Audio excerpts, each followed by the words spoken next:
Yeah, so I've been just reflecting on this concept of the non-threatening black man.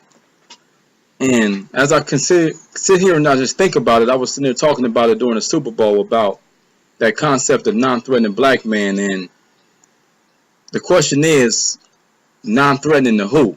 Because we hear non-threatening black man all the time, and we think about being the black man that's docile, soft, corny, all these type of things. But once we realize what we're talking about when we deal with non-threatening, and we understand non-threatening to what, then we have to change our perspective.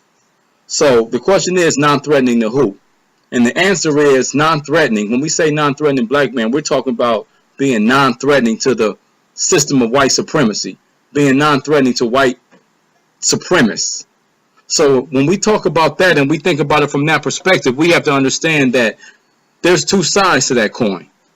And the non-threatening black man, of course, is that what we call the sellout or the soft guy, the kind that stands for nothing or doesn't stand up for his people and all that type stuff. But we also have the other side of the coin, which is the thug, the cat that terrorizes his own neighborhood. He's also the non-threatening black man, because the fact of the matter is, though he will terrorize his own people, he also will not stand up against the system of white supremacy. Now, he will go all day, shoot up his hood, rob black men, black women, and children, and do all this type of stuff. But you ask that man to stand up against the system of white supremacy, and he's quiet. That is also a face of being the non-threatening black man. So that's why it's cool when you listen to the music and you look at the imagery in the movies and in the TV shows. They're showing two sides of the same coin. Two faces of the non-threatening black man. Either you have the corny, docile black man, or you have the overly aggressive thug image of the black man who, though he will turn up all day in his own neighborhood, will not stand up for his people. And they will promote all this nonsense. You know what I'm saying? When you look at the music, just think about the music. I'm a diehard hip-hop fan. Been listening to hip-hop since the 80s.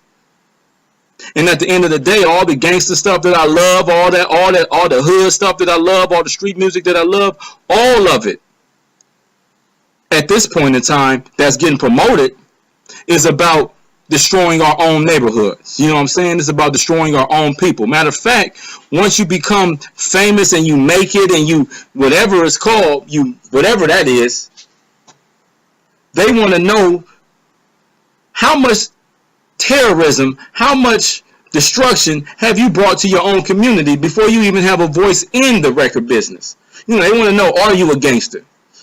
Have you been to the prison? Have you robbed, jacked, stole, all this type of stuff. All this type of stuff are rites of passages to even get into the mainstream hip-hop for the most part.